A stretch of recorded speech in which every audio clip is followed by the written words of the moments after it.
Eu queria que você, enquanto ela sobe aqui, aplaudisse a Jesus pela vida da Ideide. Ideide é lá de Brasília, né? Hoje ela é responsável por uma região, a 8ª região eclesiástica da Igreja Metodista. Ela é bispa, e ela é responsável, Distrito Federal, né? Aquela região toda, Tocantins, Goiás, Mato Grosso, está indo para o norte, Rio Grande do Norte agora.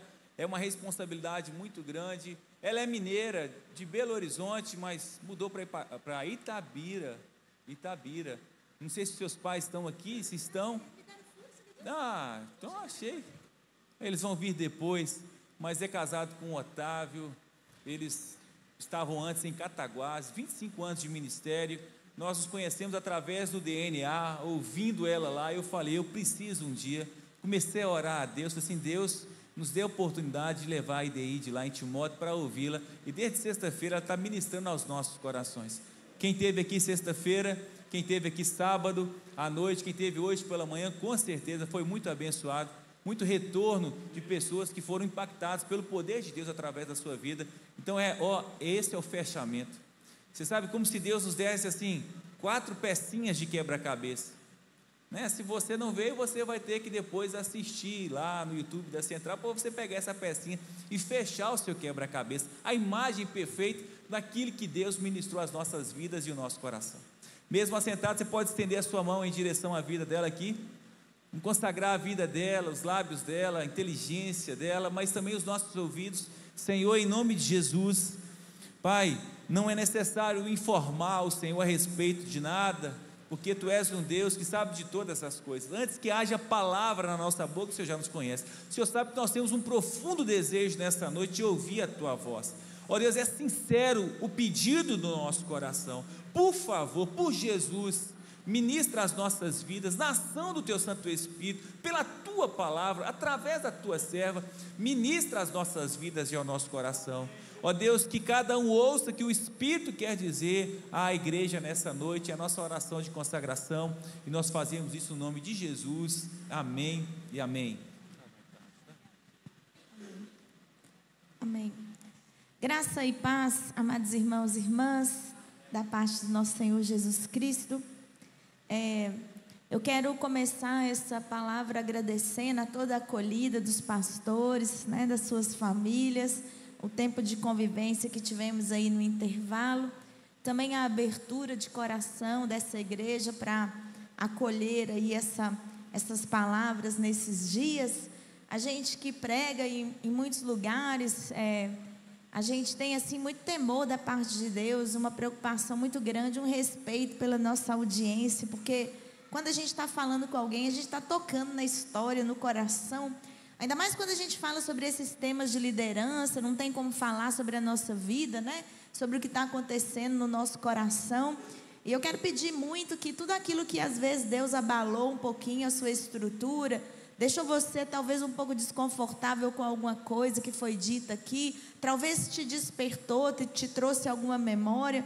Eu quero pedir que o Senhor consolide na sua vida todo o propósito, toda a intenção que Ele tenha, porque o que Deus tem para fazer através da sua igreja no mundo é algo extraordinário. E cada pessoa que participa disso, da sua maneira, do seu jeito, é importante. Foi dito aqui sobre a mulher irrepetível, né? Todo ser humano, ele traz a sua contribuição. A gente está aqui hoje nas nossas comunidades. Se eu perguntar, vocês vão contar a história dos fundadores dessa igreja. Fiquei sabendo que boa parte deles está aqui ainda, está participando, está vivo na comunidade, né? Mas existem outras igrejas onde as pessoas que fundaram já faleceram há muito tempo e o povo sabe contar a história da vida deles. Foi o fulano, a fulana, chegaram aqui vindo de não sei aonde, abriram um trabalho debaixo da árvore, debaixo da casa, o negócio foi começando. Então, a gente marca. Mesmo quando a gente não está mais aqui, aquilo que a gente fez permanece. Essa é a promessa de Deus, né? O pastor falou aqui ontem sobre a questão de legado, né? O desejo de legado. E eu começo contando para vocês uma história. Uma história que tem muitos autores, eu não consegui achar direito quem foi que escreveu. Uns falam que é Rubem Alves, uns falam que é Machado de Assis, né? Mas há essa história sobre uma menina que ganhou uma bacia cheia de jabuticaba. Eu não sei vocês, mas quem gosta de jabuticaba aqui? Eita, tem um grupo, né? Sabe que se você ganhar uma bacia de jabuticaba, jabuticaba não é um negócio que você come assim. Você tem que sentar para comer jabuticaba, entendeu? É um momento de degustação.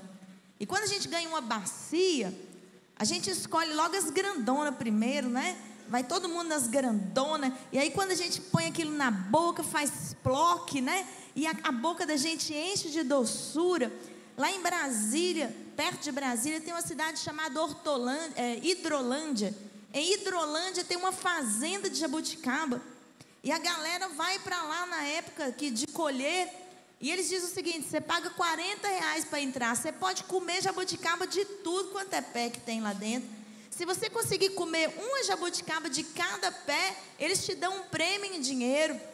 Mas são mais de 1.000 pés de jabuticaba. Isso dá uns 200 quilos. Se o cara comer uma de cada, ele não volta mais nem para gastar o dinheiro, né? Mas as pessoas ficam lá o dia inteiro e comendo jabuticaba. E aí você chega para sair, você pode levar jabuticaba. Tem sorvete de jabuticaba, vinho de jabuticaba, suco de jabuticaba, picolé de jabuticaba, conserva, tudo você imaginar, licor, tudo tem lá.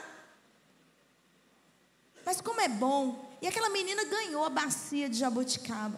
E ela foi comendo as grandonas, comendo com rapidez, com pressa. E ela foi comendo, foi comendo.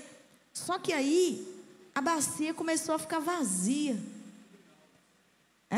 E aí agora ela está olhando para o fundo dessa bacia e está pensando assim: se eu comer muito depressa, vai acabar. Eu preciso aproveitar o gostinho, né? Eu preciso aproveitar, porque na hora que acabar, acabou, né? E essa história ela é contada como uma metáfora da nossa vida. Talvez nos primeiros anos da gente, a juventude que está aqui, tem umas coisas que eu queria dizer para vocês. Talvez vocês já ouviram aquela expressão que diz assim, a mãe falando: quando você tiver a minha idade, você vai entender. Já escutou isso? Ah, quando você tiver a minha idade, você vai ver. Quando você tiver filho, você vai ver. E aí quando a minha mãe falava esse negócio comigo, gente, eu ficava brava. Vocês ficam bravos também quando ela fala? Que nada, comigo vai ser diferente. Aí chegou agora, eu queria dizer para vocês um segredo, mas é verdade mesmo. Quando chega a determinada idade, a gente entende, né? E é justo nessa idade em que talvez a gente já não tenha tanta jabuticaba mais dentro da bacia. E esse ano eu fiz 50 anos, não parece não, pode falar que não parece, parece não, né? A minha médica não concorda muito com essa minha teoria, mas eu tinha uma tia que ela dizia assim: eu já fiz 28. Quantos anos você tem? Cabelo tudo branco, já fiz 28. Tá? E quando eu fiz 50 anos, eu pensei: meu Deus, isso é meio século, isso é tempo pra caramba. Eu pisquei, já foi. E se eu tiver, sei lá, viver até os 100 anos, mais 50 anos, eles não vão ser como esses que eu já tive até agora. Eu tenho que me preparar para essa nova fase.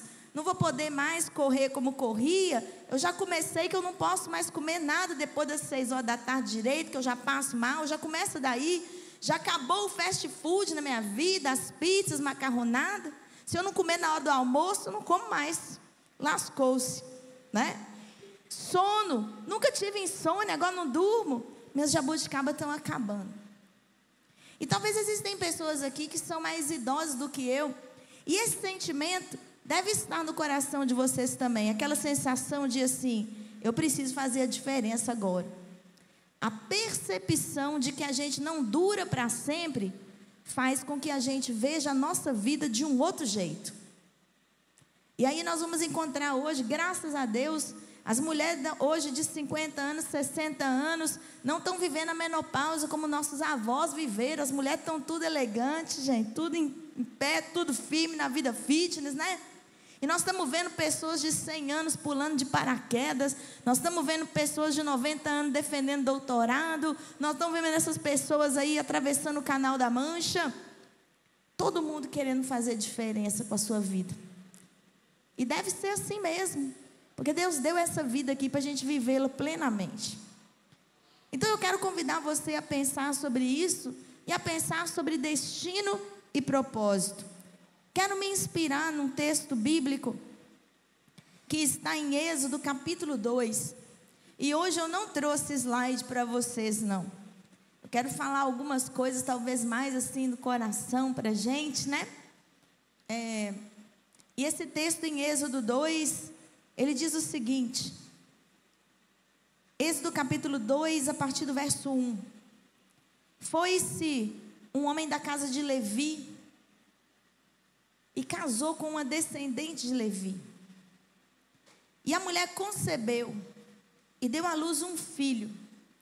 E vendo que ele era formoso, escondeu-o por 3 meses.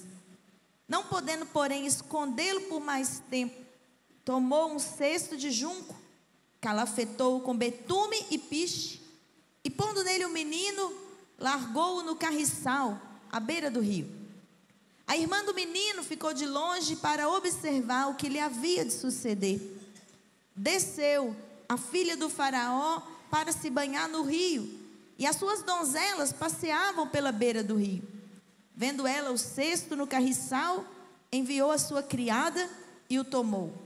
Abrindo-o, viu a criança, eis que o menino chorava. Teve compaixão dele, disse: esse menino é dos hebreus. Então disse a sua irmã, filha de Faraó: queres que eu vá chamar uma das hebreias que sirva de ama e te crie a criança? Respondeu-lhe a filha do Faraó: vai. Saiu, pois, ela, a moça, e chamou a mãe do menino. Então lhe disse a filha do Faraó: leva esse menino e cria-mo, pagar-te-ei o teu salário.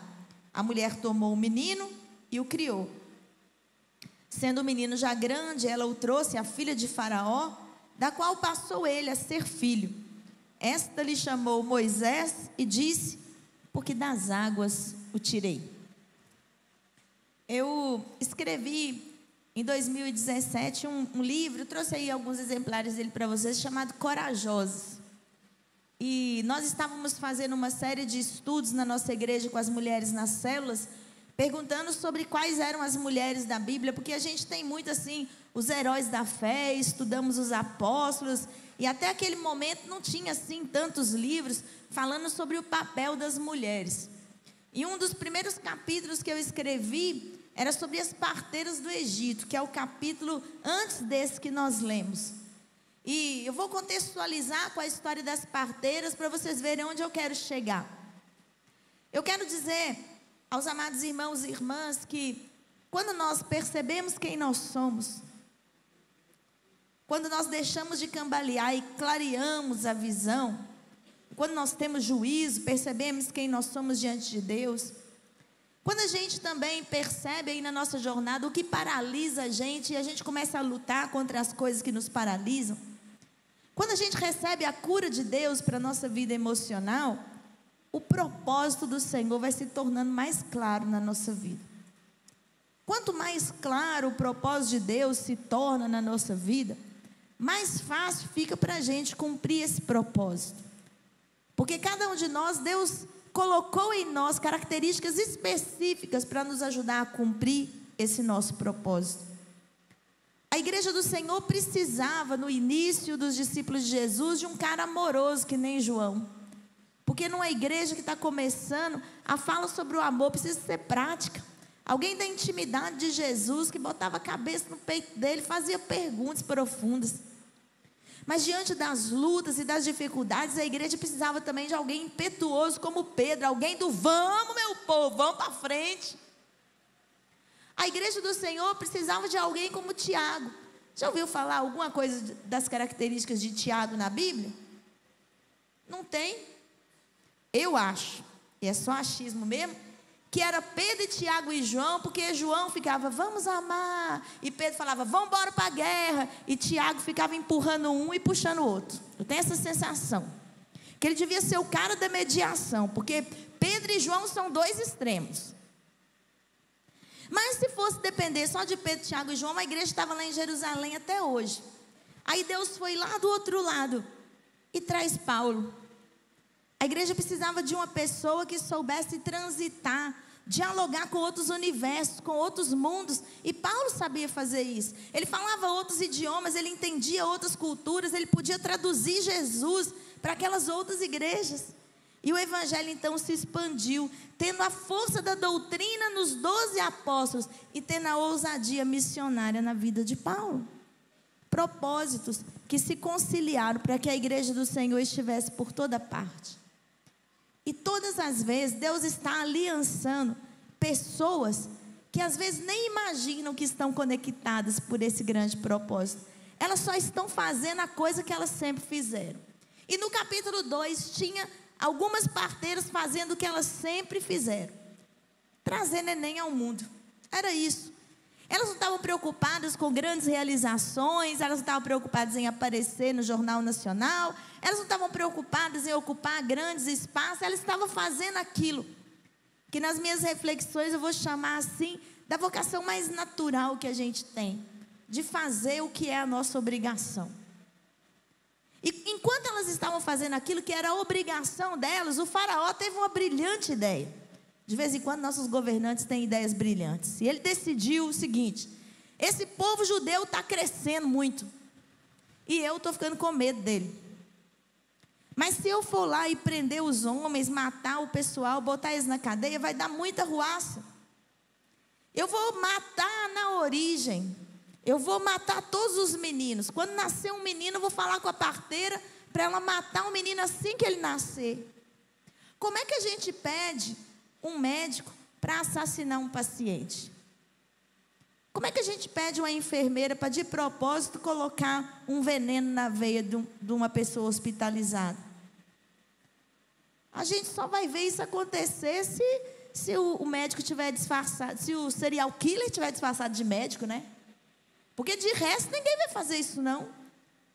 E como é que a gente pede uma parteira para matar menino?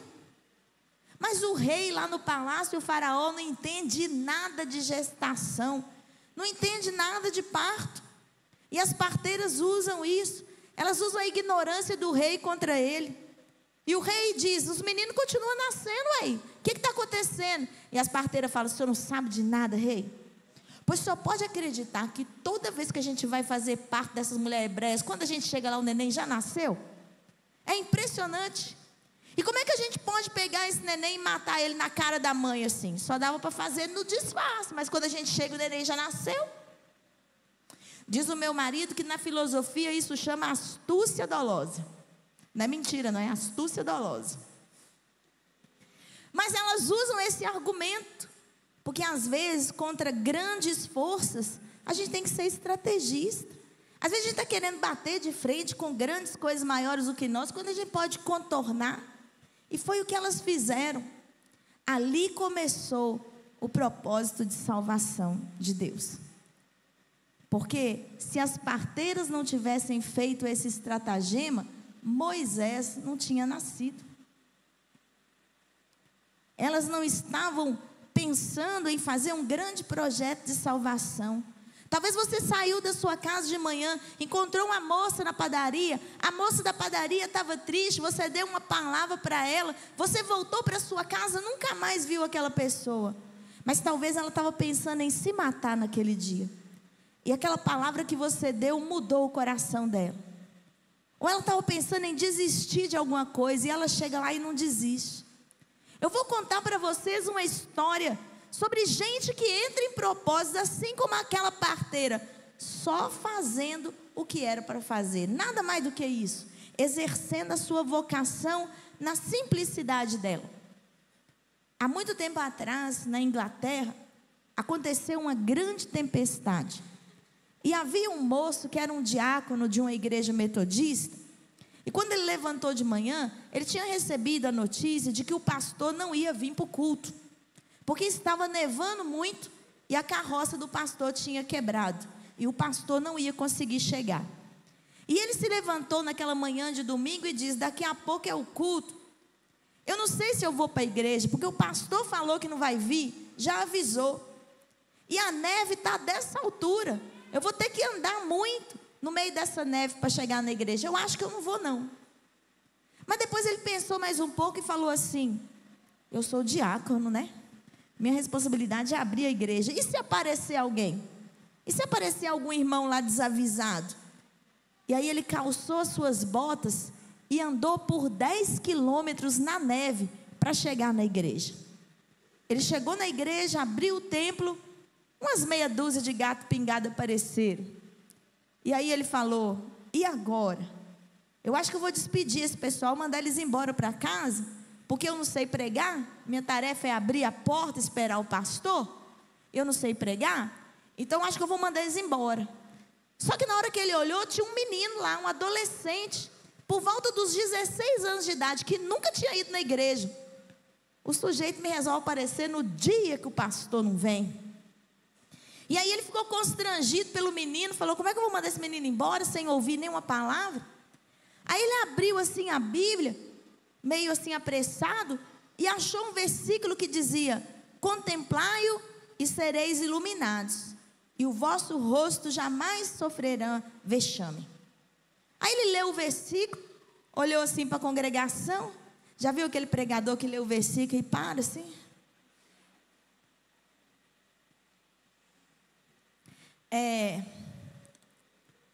A palavra de Deus, né, que nós lemos.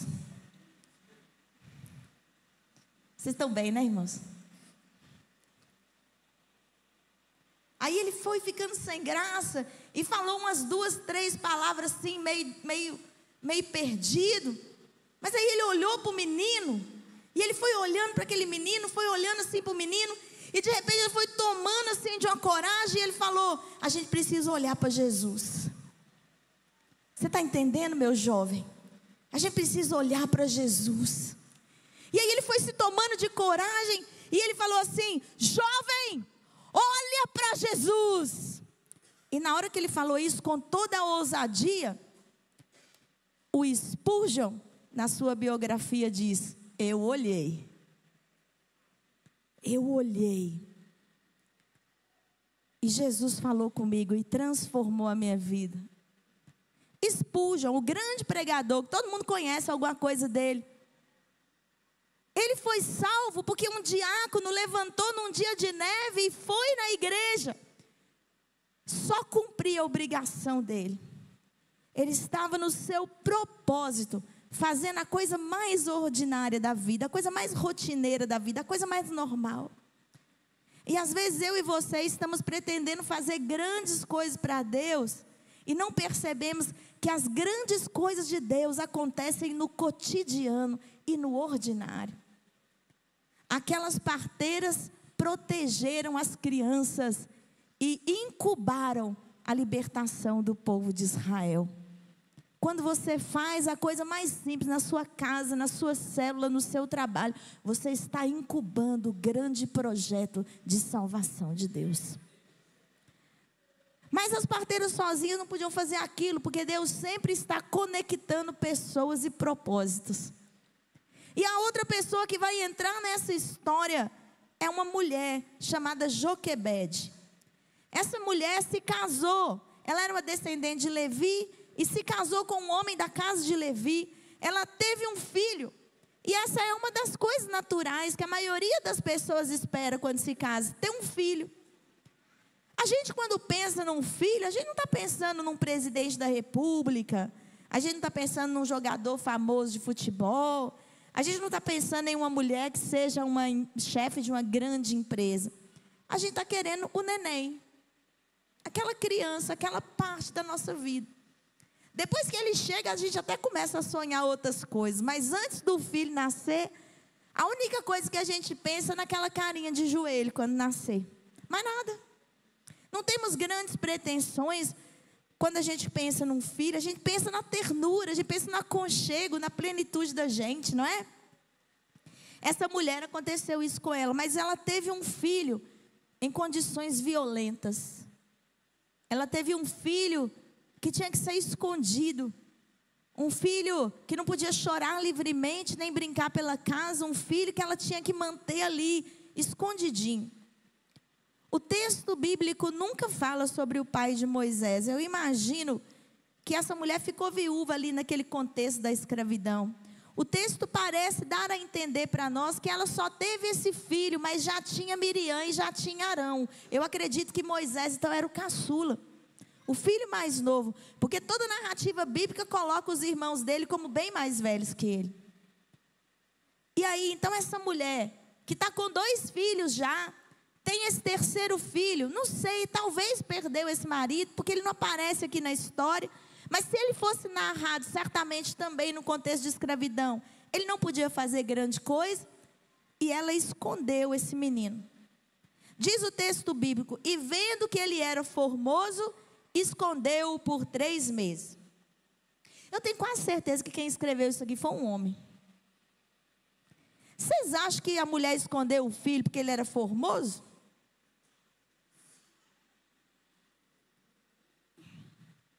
Qual mãe que acha o filho feio, mano? Se ela achar, não vai admitir, não. É filho, é ou não é? Então ela não escondeu ele. Vou discordar um pouquinho do autor bíblico aqui. Eu acho, você vê que eu estou confessando para vocês que é só achismo, viu, gente? Eu acho que ela não escondeu ele porque ele era formoso.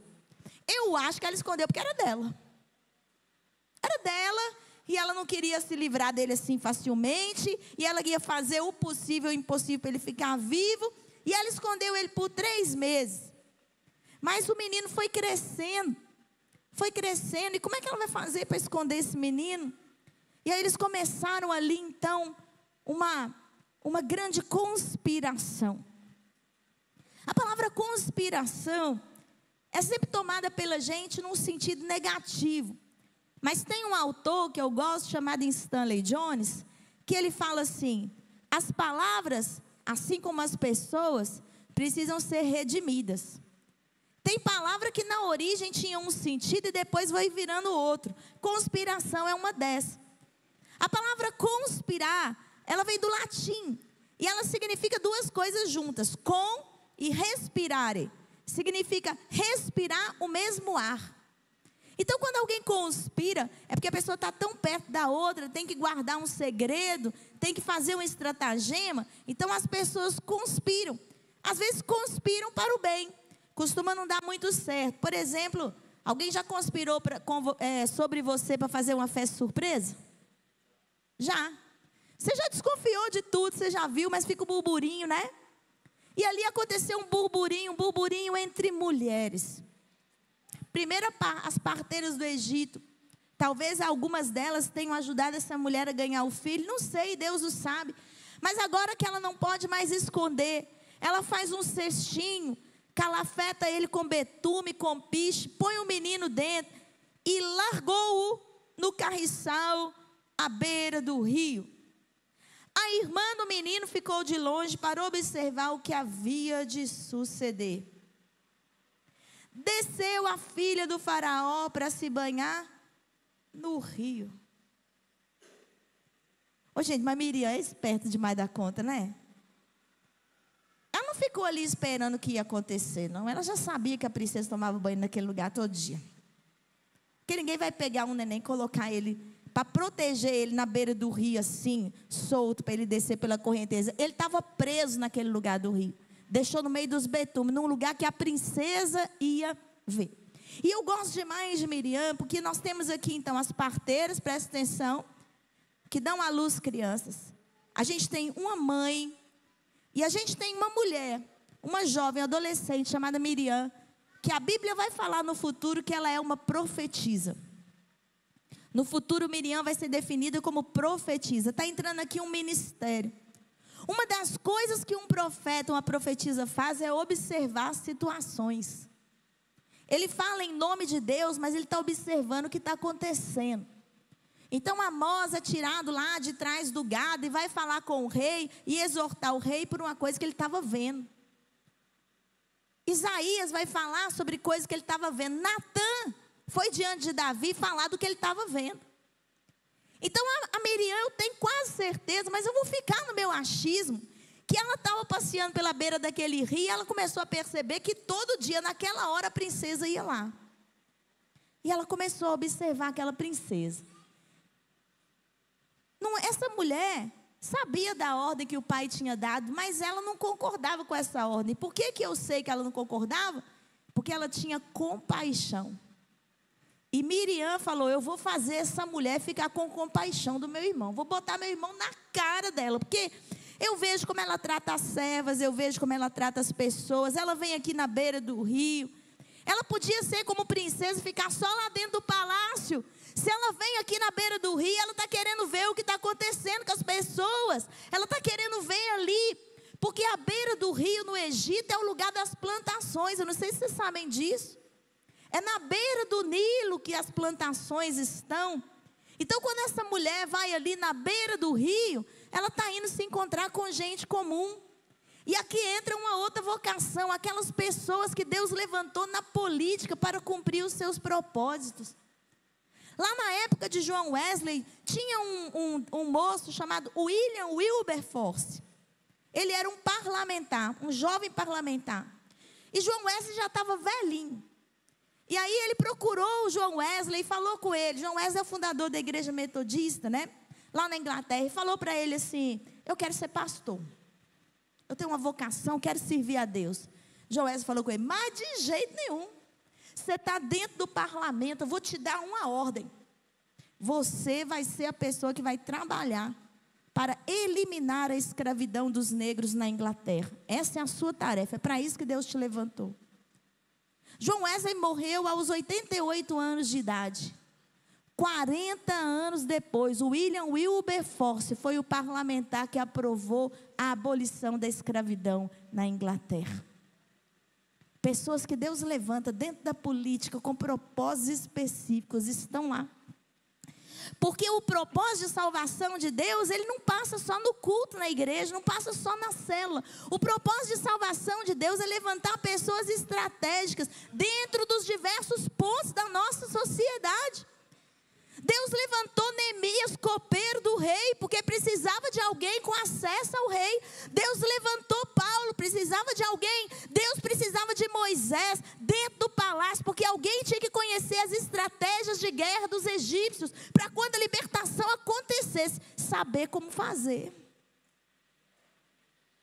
E tem gente em toda parte que Deus está conectando. O mais incrível é que a filha do faraó nem do Egito era, nem de Israel era. E às vezes Deus traz gente de fora para colaborar com os nossos propósitos. A igreja tem que ter seus olhos abertos para o que Deus está fazendo em termos de reino. Porque quanto mais a gente pensa a nossa própria igreja só, mais fácil é a gente falir, a gente sumir, desaparecer do mapa. Porque a gente sozinho não faz o propósito é coletivo. Quando você pensar sobre o propósito de Deus na sua vida, imediatamente você vai precisar pensar em quem Deus está conectando com você no seu propósito. Você não vai fazer ele sozinho. Jesus não fez o que você vai fazer. Jesus tinha 12 apóstolos.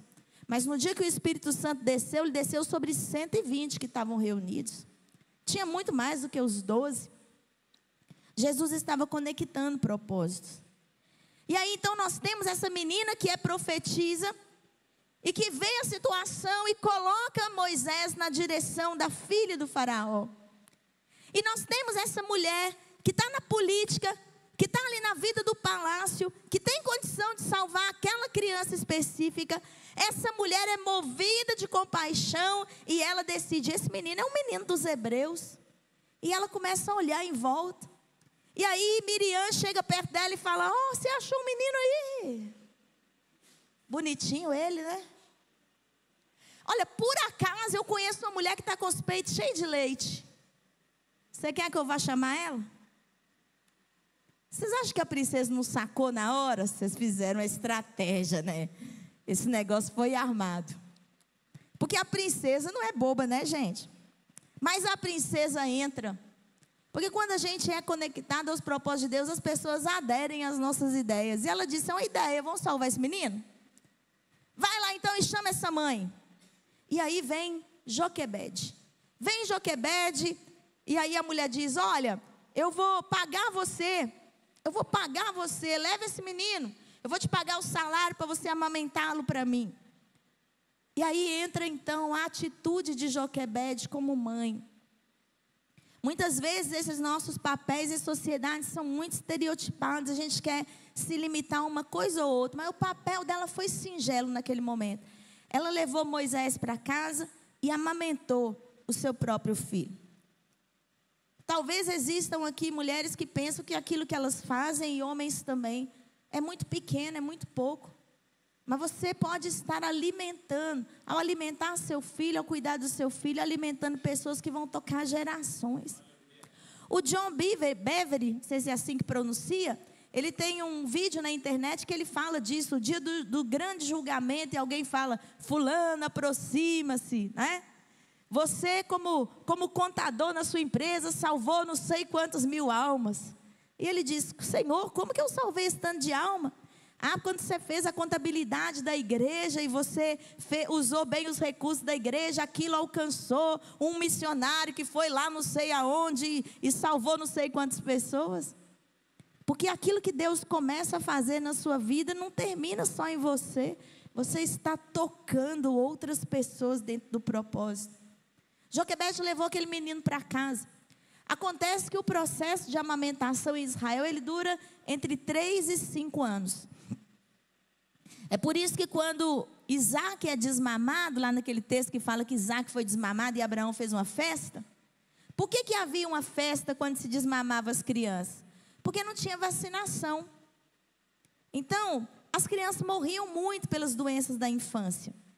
Quando uma criança era amamentada até aquela idade, chegava ali aos 4, 5 anos, e não tinha morrido, era preciso celebrar, porque as doenças da infância não tinham matado aquela criança. E aí a amamentação, ela era muito importante do ponto de vista da sobrevivência. Mas não apenas isso. A mãe, dentro da cultura de Israel, é a primeira a ensinar as leis e o mandamento do Senhor para os filhos. É a mãe dentro de casa que vai ensinando. Olha o apóstolo Paulo falando para Timóteo. Timóteo, você aprendeu as sagradas letras da sua mãe e da sua avó. Porque essa era a cultura. Quando o menino fazia 6 anos, é que ele começava a frequentar a sinagoga com o pai. Mas até os 5 anos, era a mãe que ensinava. Então, quem ensinou Moisés a temer o Senhor foi Joquebede. Essa era a tarefa dela. Ouve a voz de Deus, meu filho. Escuta o conselho da sua mãe. Enquanto ela amamentava, ela cantava as canções de Israel e forjava nele uma identidade de israelita. Quando ela amamentava, ela fazia as orações, ensinava ele a buscar o Senhor. Enquanto ela amamentava, Deus estava gestando um grande plano de salvação. E por causa desse conjunto de mulheres, esse menino que ia morrer foi habitar no palácio. Talvez aquela intervenção que você como professor faz numa sala de aula, vai tirar um menino que podia morrer e vai colocar ele em uma situação de avanço.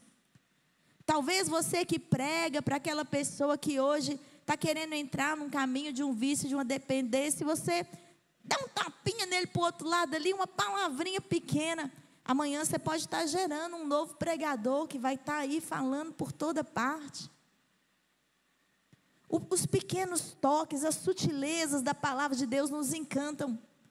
Tem um moço lá no Antigo Testamento que ficou com a arca de Deus na casa dele quando deu uma guerra. Ele ficou com a arca de Deus na casa dele 20 anos, não deu em nada. 20 anos a arca na casa dele. E aí havia um outro moço, me fugiu aqui o nome dele agora, que eu tinha anotado, perdi minha anotação aqui. Obed-edom. Obed-edom falou, deixa a arca ficar na minha casa. Estava todo mundo com medo da arca, todo mundo apavorado, tinha dado um problema lá e o povo tinha morrido lá em volta da arca. Ele falou, não deixa, leva a casa. O outro tinha ficado com a arca 20 anos, 3 meses ele ficou com a arca. E a Bíblia diz, o Senhor abençoou a casa de Obed-edom. Se você entender que a sua célula é uma arca na sua casa, meu irmão, meu Deus do céu. Só que aí chegou o dia que Davi falou, já organizei tudo, vou levar a arca para Jerusalém. Obed-edom falou, aonde a arca foi, eu vou. 3 meses na minha casa já deu essa diferença, imagina se eu ficar para sempre com essa arca. Resolveu ir atrás da arca, foi para Jerusalém, tinha templo? Não, não tinha. Tinha lá a construção de Salomão? Não tinha, não. Só tinha um lugarzinho para a arca ficar. Ele foi atrás da arca. Se vocês contarem até a época do exílio babilônico, muitos e muitos anos depois, 163 descendentes de Obed-edom cuidaram da arca do Senhor no templo até a destruição de Jerusalém. 163 pessoas tocadas por 3 meses de arca. Agora você imagina o que Deus pode fazer na vida de uma família se você tocar. São gerações e gerações. Eu quero dizer, amados irmãos e irmãs, que há uma diferença então na nossa compreensão de destino e propósito. Porque a gente no Brasil é muito herdeiro de uma cultura greco-romana. E os gregos gostam muito da ideia de destino. E a gente, sem querer, usa essa ideia no nosso dia a dia também. A gente vê uma pessoa que tem uma determinada roupa, mora num determinado lugar, e a gente diz, vai ser bandido. A gente olha para uma determinada pessoa, num determinado lugar, e a gente diz, esse vai se dar bem na vida. Às vezes a gente vê umas situações ao nosso redor que parecem impossíveis, e a gente diz, isso não vai dar certo. E essa ideia de destino, ela é muito marcante. A gente às vezes não deixa as pessoas saírem do lugar delas, porque a gente acha que aquele é o destino dele. O pai dele não prestava, o avô dele não prestava, vai prestar também não. Mas eu queria dizer para vocês, o avô de Josias não prestava, o pai de Josias não prestava, mas ele foi um dos melhores reis de Israel. Tudo isso porque o texto bíblico começa falando de Josias assim, Josias seguiu os passos de Davi, seu pai. Foi só ele escolher uma boa referência e a história toda muda. Então a gente precisa olhar para essa cidade, para aquelas pessoas que às vezes a gente despreza aqui, para aquelas que a gente não dá atenção, para aquelas que a gente acha que não vai dar em nada.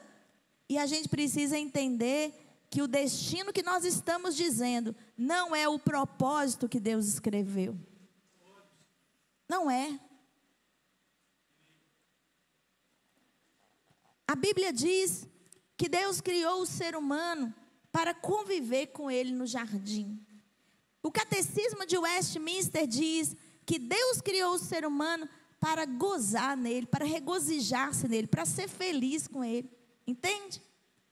Eu sei que a gente é pecador, que o nosso pecado aborrece, magoa o coração de Deus, porque um coração tão bom como o de Deus, não dá para ele ficar conformado quando a gente peca, sabe? Mas apesar disso, quando Deus lá do seu alto trono de graça, Ele olha para você, Ele diz assim, que pessoa bonita que eu fiz, já viu a barba dele? Olha, bonitinho ele, perdeu uns cabelinhos já, mas eu achei tão charmoso, fiz com a minha mão. Fiz com a minha mão, olha que bonitinho esse pastor que vocês têm. Às vezes o Senhor olha para mim e para você de um jeito que você não se vê. A sociedade diz isso e aquilo. E Deus olha e fala, que mulher linda, que homem inteligente, que pessoa capaz. Mas a gente segue o destino e não o propósito. O destino é o que os outros dizem sobre nós, propósito é o que Deus diz. Propósitos podem ser mudados, alterados, ampliados, mas propósitos sempre são bons. Destinos podem ser fatais, propósitos não. Destinos podem ser desastrosos, propósitos não. Os propósitos são sempre para o bem. Os propósitos de Deus são para a expansão do seu reino e para a salvação de todo aquele que crê. E Deus deseja que todos creiam. Então o propósito de Deus é algo extraordinário. O seu destino pode te dizer, você não conseguiu estudar, não vai ser boa pessoa, não vai conseguir uma boa profissão. O propósito de Deus diz, mas eu vou abrir uma porta que ninguém fechará. Percebe? Eu quero desafiar você a olhar para o propósito de Deus na sua vida, porque várias pessoas improváveis se uniram e nenhuma delas sabia o que Deus ia fazer com Moisés. As parteiras só estavam ajudando as mulheres a terem filhos. Joquebede só estava guardando o seu próprio filho. Miriam só estava protegendo o seu irmão. A princesa do Egito só estava fazendo uma caridade. Ninguém sabia o que Deus ia fazer. Mas porque cada uma fez exatamente o que era esperado delas, o propósito de Deus se cumpriu. Que coisa extraordinária. Essa mensagem me deixa muito cheia de esperança. Porque nesse mundo, se a gente for olhar as escravidões, os faraós, os egípcios, as complicações, as pirâmides, as escravidões, os tijolos, ninguém se anima. Mas se uma parteira decide, na minha mão ninguém morre. Se uma mãe decide, vou proteger o meu filho até o fim. Se um irmão, uma irmã diz, eu vou amar o meu irmão, vou amar a minha irmã. Se uma governante diz, eu vou fazer justiça e vou proteger os pequeninos, o reino de Deus acontece. Lá no Novo Testamento, uma menina recebeu uma visita de um anjo. E o anjo disse, vai descer sobre você o Espírito Santo, ele te envolverá como uma sombra. O ente que há de nascer será chamado Filho de Deus. E ela era uma menina de 13, 14 anos, 15 estourando. Prometida em casamento, preparando enxoval. Em nenhum momento ela perguntou, o que a minha família vai achar? O que meu marido vai achar? Que situação complicada. Ela só perguntou, como que vai ser isso? Deixa eu só entender como é que é a minha participação nesse negócio. José quis fugir daquela situação, não porque ele era um cara covarde, mas ele não sabia o que fazer. Ele não queria que ela morresse também, não. Porque se ele falasse alguma coisa, Maria ia ser apedrejada. Ele decidiu fugir secretamente. Talvez até para os outros dizer, puxa vida, ele engravidou Maria e fugiu. Aí ela ia ficar inocente na história. Pode ter sido isso. Mas o anjo apareceu lá e falou, não tenha medo não, José, de tomar Maria. Aí o texto diz que Maria sai apressadamente. Sair apressadamente é a mesma coisa que fugir. Tinha alguém querendo lá algum mal contra ela. E ela fugiu, foi parar na casa da prima idosa, que também tinha engravidado subitamente. E a prima acolheu ela lá, e quando as duas se encontraram, os nenéns se mexeram na barriga deles. Quando a gente se encontra, sabe, irmãos, os propósitos se mexem no nosso interior. Quando nós encontramos outra pessoa que Deus está realizando coisas na vida dela também, um negócio mexe na gente. Às vezes não é neném não, mas dá borboleta no estômago. E a gente diz, essa pessoa tem um negócio nela. E há coisas, eu digo, que só acontece por causa de Jesus. Eu morei até os meus 21 anos de idade aqui em Itabira. E eu nunca tinha vindo a Timóteo. Aí eu vou para Brasília. Não é? E aí porque a gente se encontrou em um negócio chamado DNA, que também aconteceu tudo por acaso. Porque a primeira reunião do DNA que eu fui, eu não queria ir. Eu achei que era o pessoal da Batista da Lagoinha, confundi as igrejas batistas e falei, não sei, eu vejo esse povo na mídia, eu não sei cantar, né? Vou lá, não sei esse negócio, mas o meu amigo falou, vem, tem um negócio de discipulado lá, é bom, vocês estão precisando. Aí a gente falou, vamos.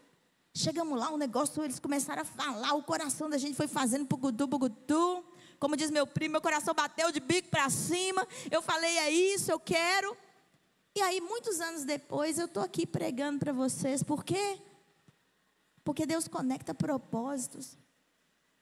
E talvez eu venha e seja uma coisa muito legal para algumas pessoas, talvez outras não gostem muito, mas pode ser que eu vim para falar para uma pessoa só aqui, uma coisa revolucionária que vai acontecer na vida talvez de um aqui.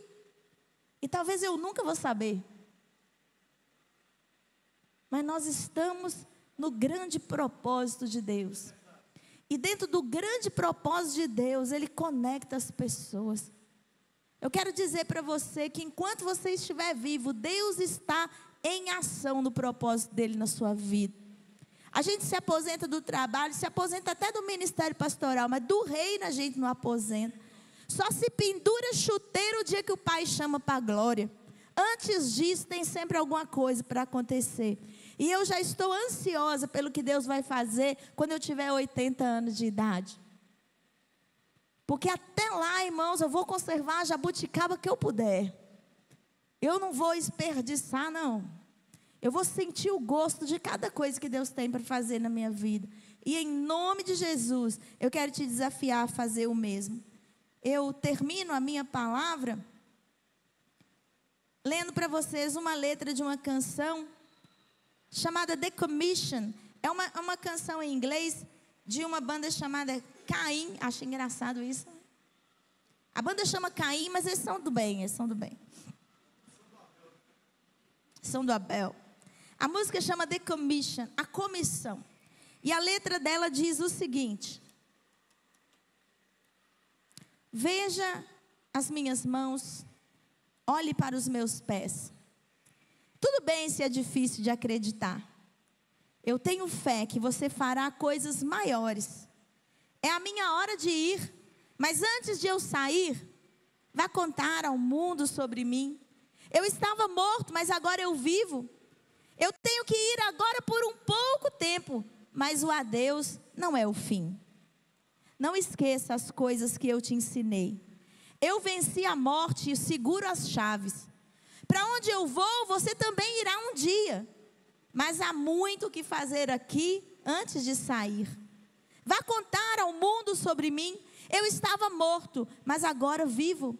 Eu tenho que ir agora por um tempo, mas adeus não é o fim da jornada, o fim da estrada. Meu Espírito está com você onde quer que você vá. Você tem um propósito e eu tenho um plano.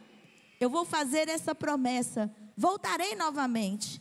Mas até enquanto isso, vá contar ao mundo sobre mim.